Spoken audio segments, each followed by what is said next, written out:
A special thank you to each of our subscribers who make this channel possible. Here's today's story. In a significant development, President Donald Trump signed a government funding bill on Wednesday night, effectively bringing an end to a record 43-day shutdown that had severe repercussions for federal workers and various programs across the nation. The shutdown, the longest in U.S. history, left many government employees without paychecks and created a ripple effect that impacted services critical to millions of Americans. The bill was passed by the House with a narrow margin, reflecting deep partisan divisions in Washington. The Senate had already approved the measure earlier in the week, paving the way for Trump's signature. The fallout from the shutdown has been profound, particularly for families relying on programs like Head Start, which provides essential early education and support services to low-income children. With federal funding now on the way, many Head Start centers are still grappling with the consequences of the shutdown. Some centers had to furlough staff or shut down entirely, leaving families in a precarious situation. Michelle Heimowitz, executive director of the Massachusetts Head Start Association, expressed concern over the long-term impacts, stating, "The damage has been done in a lot of ways. We know that it's going to take some time to fill back up."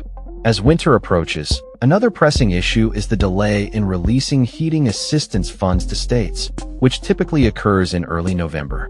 Mark Wolf, executive director of the National Energy Assistance Directors Association, warned that it could take until mid-December or later for states to receive the necessary funds from the Low-Income Home Energy Assistance Program.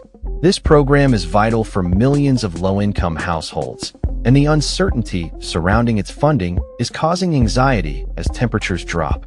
In a related development, Defense Secretary Pete Hegseth announced the formal naming of the anti-drug mission in the Caribbean as Operation Southern Spear. This initiative underscores the military's ongoing commitment to combat narcoterrorism in the region, with significant operations already having taken place. Hegseth emphasized the mission's importance in defending the homeland and combating the drug crisis that affects many communities across the United States. Meanwhile, the Education Department faced challenges as employees returned to work after the shutdown. Reports indicated that many workers who had been furloughed were unable to access their work accounts, leading to frustration and confusion. Union representatives criticized the disorganization, highlighting the demoralizing effects of the shutdown on public servants who had already faced significant hardships. In a show of support for TSA agents who worked without pay during the shutdown, Homeland Security Secretary Kristi Noem presented $10,000 bonus checks to several employees at Houston's George Bush Intercontinental Airport. Noem praised the dedication of these workers, noting that some went above and beyond to ensure the safety and efficiency of airport operations during a challenging time. On the media front, the BBC issued an apology to Trump regarding a misleading edit of his speech from January 6, 2021.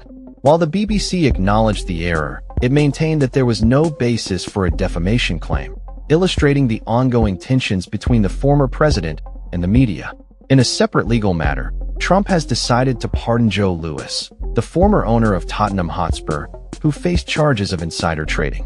Lewis, who pleaded guilty to federal charges, did not serve prison time, but was required to pay a substantial fine.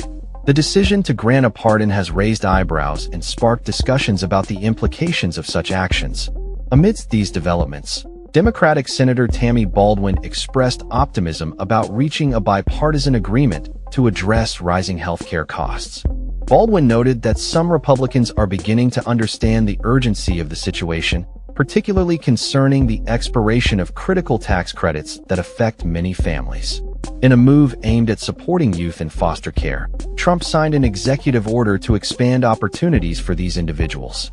The initiative, which was championed by First Lady Melania Trump, aims to provide technology-based scholarships and resources to help foster youth succeed in their educational pursuits. As the government reopens and begins to recover from the shutdown, many challenges remain. The impacts of the shutdown will be felt for some time, and the path to recovery for affected programs and families will require careful attention and collaboration from both parties in Congress. As lawmakers continue to negotiate on key issues, the nation watches closely, hoping for a resolution that prioritizes the needs of the American people. That's all for this story. We upload videos every day covering many different subjects, so hit that subscribe button to stay informed. Thanks for watching.